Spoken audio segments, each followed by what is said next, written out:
everyone. I'm absolutely thrilled to be here. Wanted to tell you a little bit about my career, my journey. I turned around a football club called Birmingham City Football Club, which I sold last October for £82 million, and have swiftly moved on to be the vice chairman of West Ham Football Club.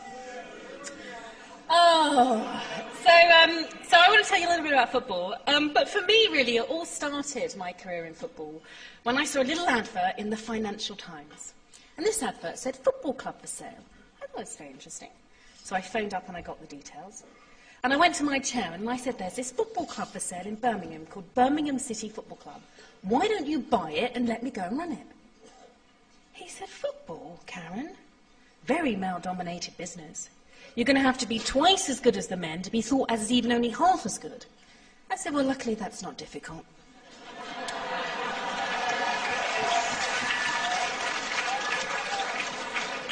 And he said, "Go on then, we'll give it a go." And that was on the Friday, and on the Monday we owned a football club. And there I was at my first press conference. I was 23 years old, and I was desperate to look at least 25. So I had big hair, big earrings, big shoulder pads, and I got up on the stage in front of the press, and I gave my spiel about what I was going to do at Birmingham City Football Club. And when I'd finished, I said, "Any questions?" A little hand went up, and I said, "Yes, sir." He said, "Sunday people?" I said, "Yes, sir." He said, "What are your vital statistics?" Oh, dear. And I said, "Listen, I know it's difficult, really difficult for you to see a woman, a young woman at that, coming into football." I said, "But I promise you, in 10 years' time, when you come back to this football club, you're going to see us playing in the best league in the world and setting the standards that other football clubs are going to follow." And what I said, what would happen in 10 years' time, didn't actually come true for 12 years, when Deloitte, who write the report about the business of football across Europe, wrote that the blueprint in running a successful football club could be found at Birmingham City. And we know what that is really about. It's finding that really fine line between risk and reward and walking it. And, if you look at the state of Birmingham when I left it, it was a business that turned over £55 million, made £6 million profit in my last year and had no debt. And trust me, that's good for a small business. It's a bloody miracle for football. But I think staff need three things. They need determination, the determination to do a job and do it well. They need enthusiasm. I don't employ anybody without enthusiasm. And the third thing they need, actually, is everybody who works for me knows this. What is the strategy of this company? Where is it going?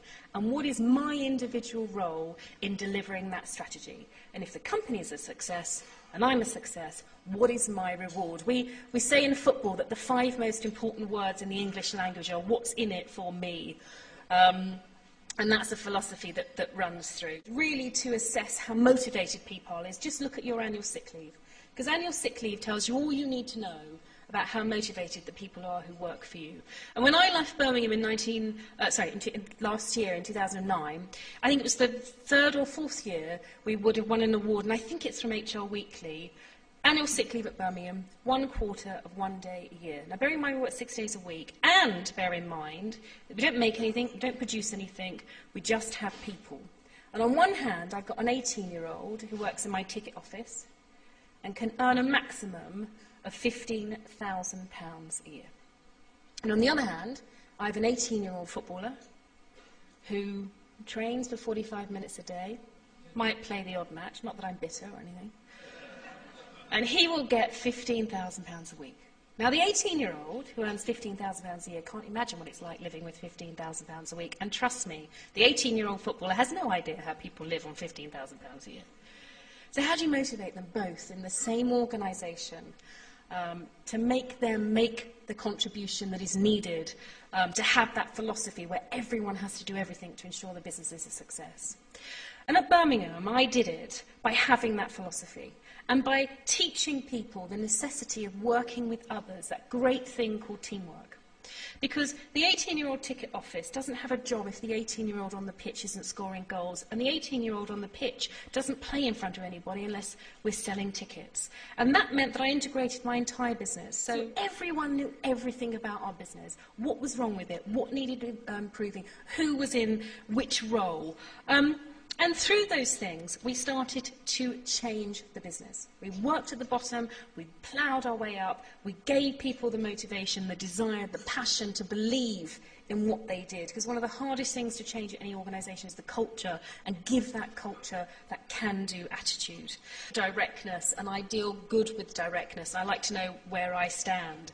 And, you know, it's not always easy when you're running a people business because, as I said, we don't produce anything, we don't make anything, we only employ people. And ensuring that people are motivated and on their toes and delivering is always very important. And getting that mix of people right. And, of course, people make mistakes. And helping to repair those mistakes becomes, you know, the job of the CEO or the chairman or the vice chairman in my case. So adversity, I can't really think of anything, but I think the only way really to deal with adversity is to deal with it head on and take the blows and take them quickly and at least be honest with how you got to where you were and how you intend to. Nothing really is work unless you'd rather be doing something else.